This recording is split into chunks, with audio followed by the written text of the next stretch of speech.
Geert Hofstede's dimensions of cultural differences. Now, this particular experiment is actually very interesting in the sense that Geert Hofstede tried to look into the cultural differences among the employees of IBM. IBM is a multinational corporation. They had a lot of branches in different countries. And this particular survey was done between 1967 and 1973, where it involved around 1,17,000 employees. Now, what Geert Hofstede said was, in different cultures, in different countries, there are cultural differences. One, there is the power distance index, in the sense that hierarchy, authority, the person in command, the top boss, there is a distance between the boss and the employees. So you have things called the superiors, you have something called the subordinates. And communication always flows vertically. That is, it flows in a top-down approach. So this is power distance index. Now, number two is individualism versus collectivism. Now here, again, in certain countries, you will find that there is more focus on I and immediate family. So you speak, when you say something, you say, I did it, or my family did it, instead of we. No, we as a community did it. No, it is mostly individualism versus collectivism. So in this particular case, he understood that in certain collectivist cultures, you must emphasize on team success. But in certain other countries, this is mainly I did it, and it is because of me that the team could do it, and things like that. So you have certain countries where they practice individualism, and other countries where there is collectivism. So that's number two. Number one is power distance index, PDI. Number two is individualism versus collectivism. Number three is masculinity versus femininity.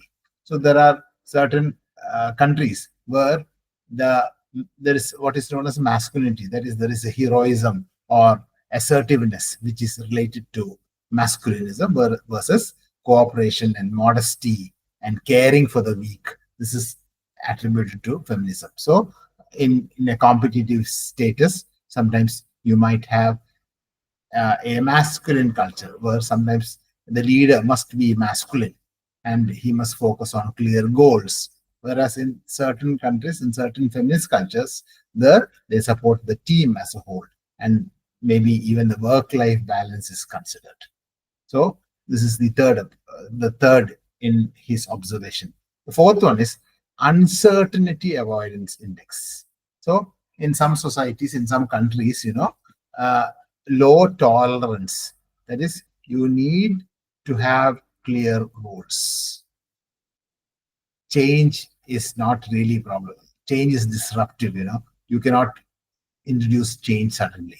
So you can sometimes, if you with rules, you can have changes, and then you can also be flexible and comfortable with new policy changes. You can do it, but then you must be very clear with the rules.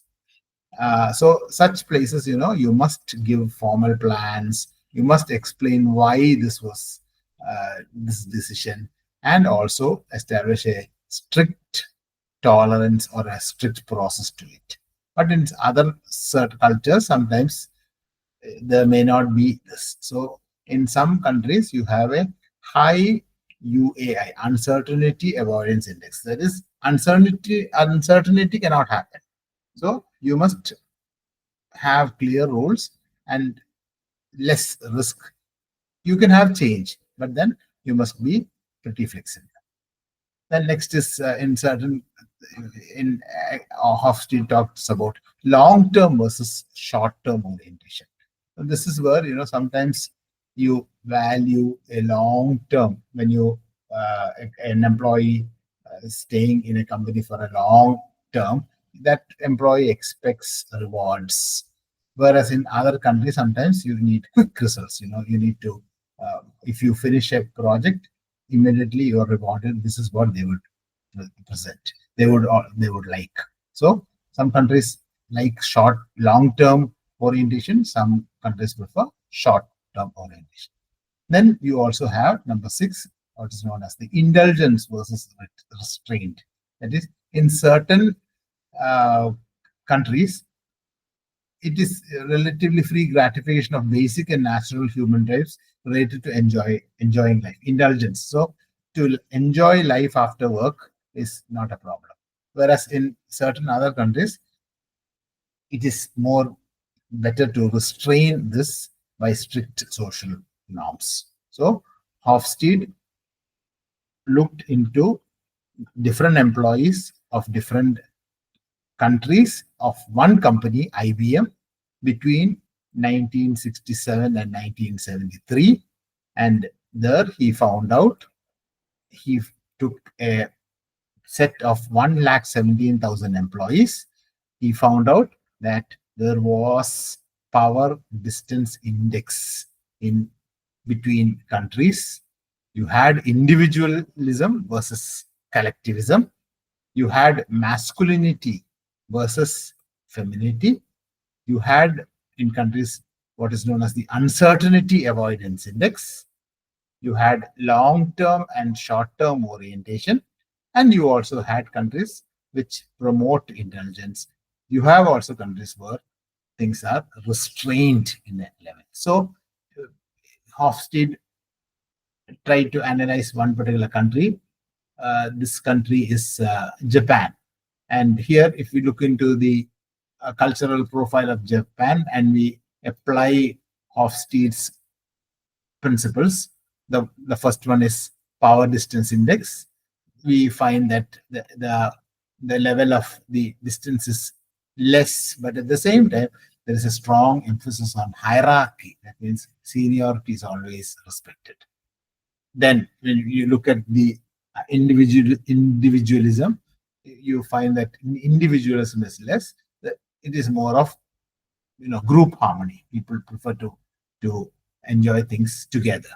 And then, if you look into the masculinity versus femininity index, you find that the society is more masculine.